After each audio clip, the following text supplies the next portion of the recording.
On a rainy November evening, Anna stood on the creaking wooden boards of her late father's attic.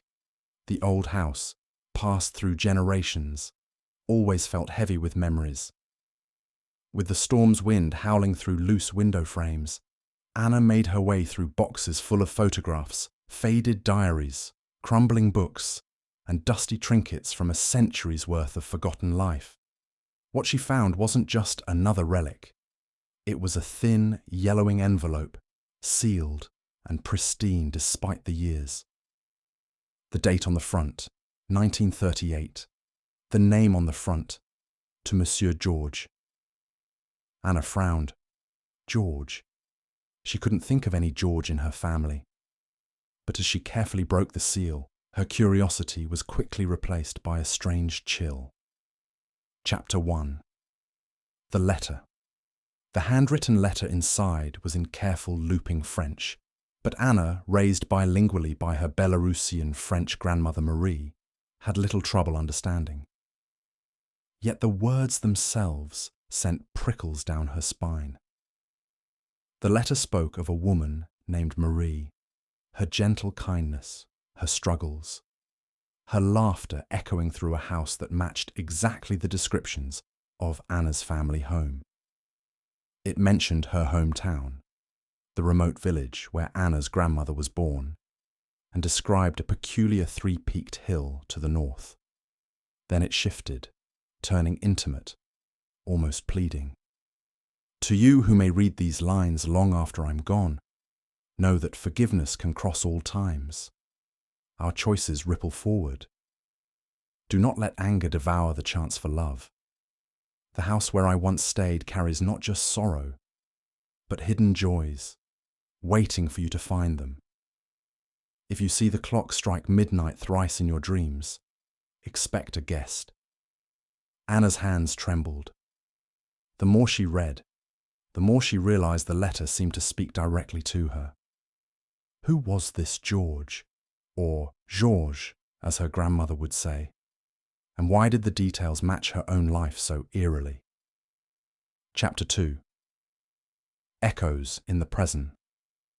In the days that followed, the line between coincidence and fate blurred. First, Anna received a phone call from a historian researching her family, asking about the very same village and inquiring specifically about a guest named George, said to have stayed with them before the war. Next, in her dreams, Anna began to see her old family clock, the one in the hallway that hadn't worked for decades, ticking loudly, striking midnight again and again. Finally, after a particularly intense dream, in which the three-peaked hill glowed under a blood-red sky, Anna awoke with a start, half convinced she had heard footsteps in her hallway. Chapter 3. The Visitor.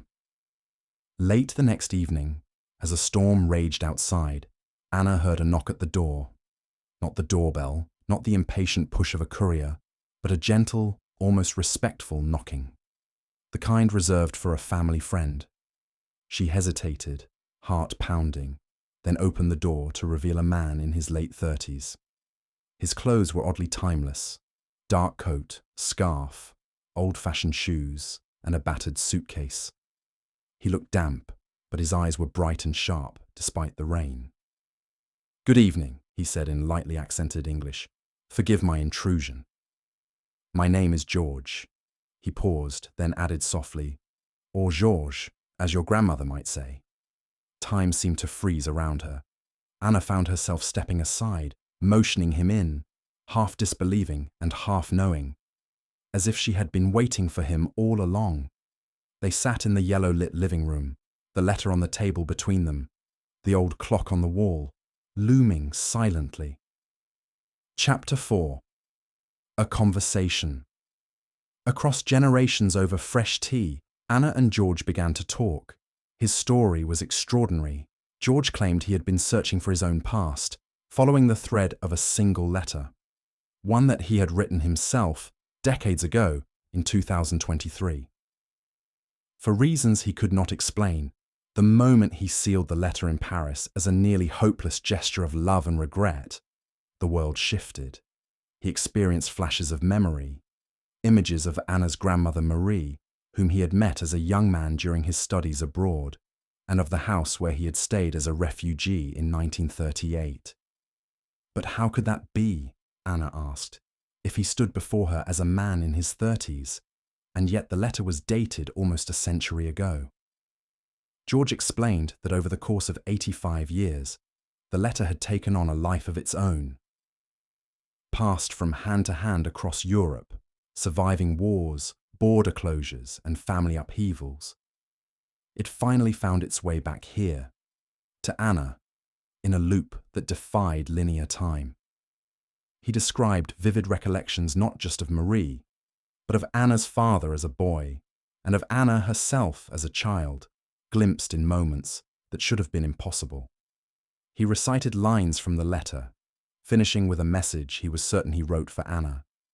"Do not let anger devour the chance for love." Anna burst into tears. For years, she had harbored bitterness toward her father, who'd left when she was small, only to return late in life, just before his death. The house, with all its memories and secrets, always felt like a cage. Now, it felt like a living bridge between generations. Chapter 5. The Journey. After a night of conversation, with dawn breaking in pale rose across the attic windows, George proposed they travel together to the place where the letter had been posted, the village of Marie's birth, nestled at the foot of the three-peaked hill. Their journey was surreal.